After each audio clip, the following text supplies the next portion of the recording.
Assalamualaikum warahmatullahi wabarakatuh. Bismillahirrahmanirrahim. Alhamdulillahirabbil alamin wassalatu wassalamu ala asrafil anbiya'i wal mursalin sayyidina wa maulana Muhammadin wa ala alihi wa sahbihi ajma'in.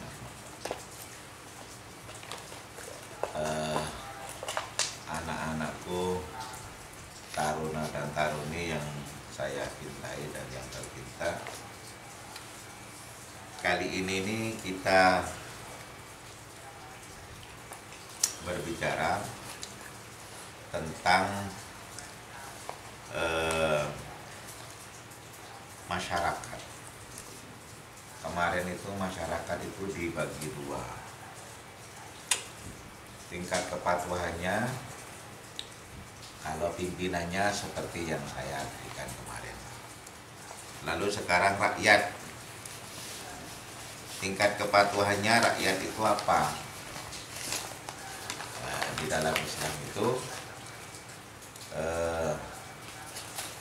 secara definisi katanya kepatuhannya ini begini.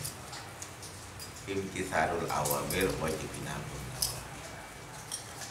Jadi melaksanakan seluruh perintah dan menjauhi larangannya. Kalau agama Islam, kata Rasulullah itu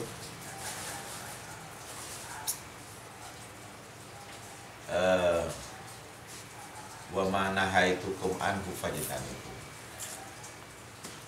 Seluruh yang dilarang oleh Rasulullah itu harus dijauhi. Wa ma amartukum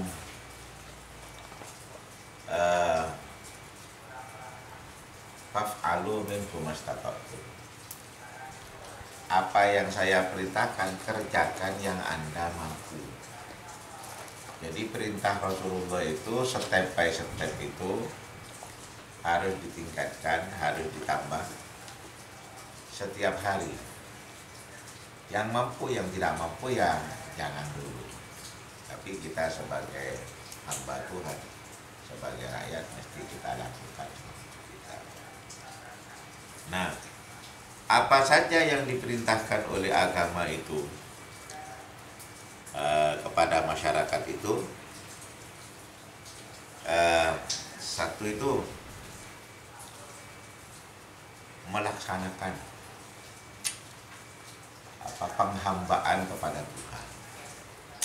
Jadi tidak memberi hak. Kalau sebagai khalifah kan memberi hak. Sebagai rakyat itu mengadakan penghambaan kepada Tuhan dan mengadakan kepatuhan kepada Rasulullah SAW. Perintah Tuhan itu baik sebagai khalifah maupun sebagai rakyat ya sebetulnya sama dengan perintahnya Rasulullah kepada rakyat, kepada umat. Nah, cuma bedanya Tuhan perintahnya itu merupakan larangan. Ada dua perintah Tuhan itu. Satu itu wala ta'tadu. Jangan melampaui batas.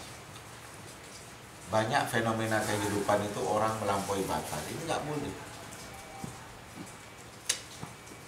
Nggak boleh. Kenapa? Melampaui batas dalam segala hal itu menghina Tuhan. Karena Tuhan itu Maha Rahman dan Maha Rahim. Kalau melampaui batas, melampaui perintah-perintah Tuhan, melampaui larangan-larangan Tuhan. Yang kedua perintah Tuhan itu apa? Wala tayasun. Gak boleh kita itu putus asa. Seberat apapun bebannya yang membebani kita, tidak boleh kita putus asa. Karena itulah maka seluruhnya harus dilarikan kepada Tuhan. Tuhan itu Maha Rahman, Maha Rahim. Banyak pemikir kadang-kadang membebani masyarakat, membebani rakyat. Surga itu kayak sulit.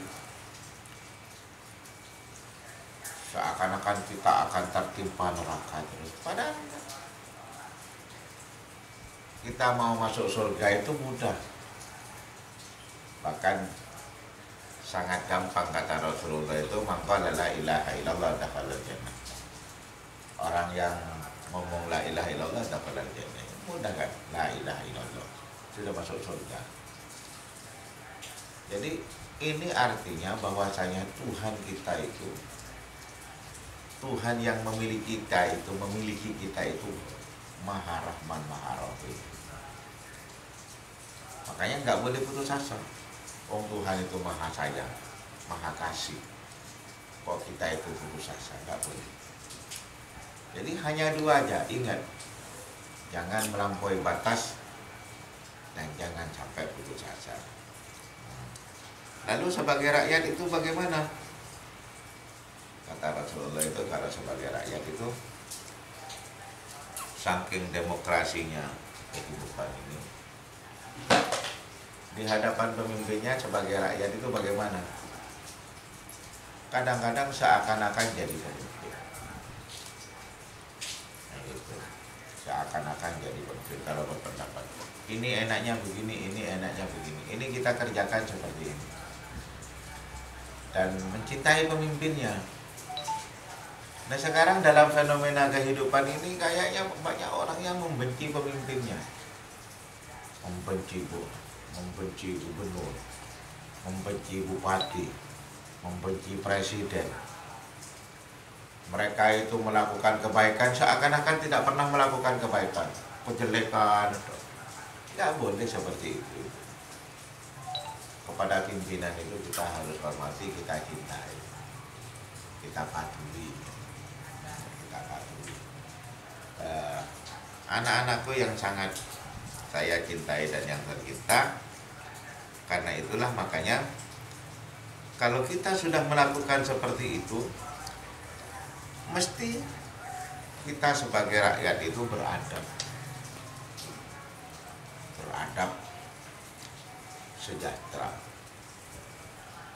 Nah kita sekarang itu tidak beradab dan tidak sejahtera. Kita ngakunya muslim. Apa muslim sejati itu? Selamat dari mulut dan tangan. Muslim sejati itu gak pernah ngenyek orang. Muslim sejati itu gak pernah menghina orang.